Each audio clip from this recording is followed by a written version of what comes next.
அத்தியாயம் 2 குருவின் தேவையை பற்றி. ஹேமத் பந்த் பாபா இவ்விஷயத்தை பற்றி என்ன சொன்னார் என்பன பற்றி எவ்வித குறிப்பும் விட்டு வைக்கவில்லை. ஆனால் காகா சாஹிப் தீசித் இவ்விஷயத்தை பற்றி தனது குறிப்புகளை பதிப்பித்துள்ளார். ஹேமத் பந்தின் சாய்பாபா சந்திப்பின் அடுத்த நாளில் பாபாவிடம் காகா சாஹிப் தீசித் சென்று தான் ஷீரடியை விட்டு போக வேண்டுமா என கேட்டார். பாபா ஆம் என்றார். பிறகு எங்கே போவது என யாரோ கேட்டார்.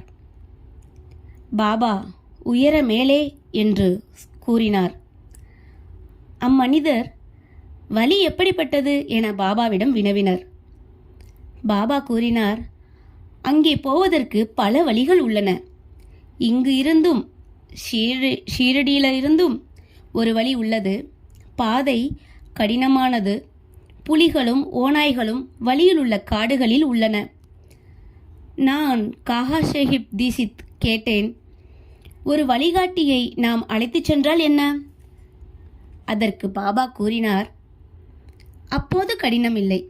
புலி, ஓநாய், படுகுழிகள் முதலியவற்றிலிருந்து உன்னை விலக்கி உன் குறிக்கோளை அடைய நேரடியாக அழைத்துச் செல்வார்.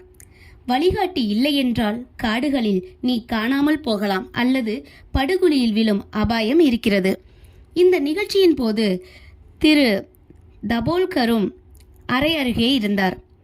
இதுவே குரு அவசியமா என்னும் விவாதத்திற்கு பாபாவின் பதில் என்று எண்ணினார்.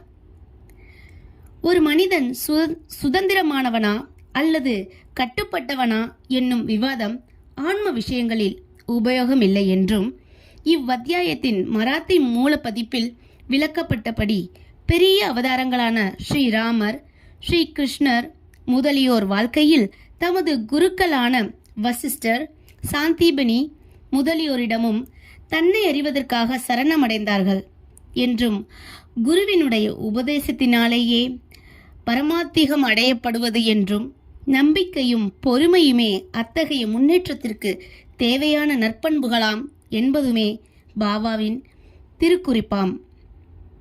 ஸ்ரீ சாயியை பணிக. அனைவருக்கும் சாந்தி நிலவட்டும்.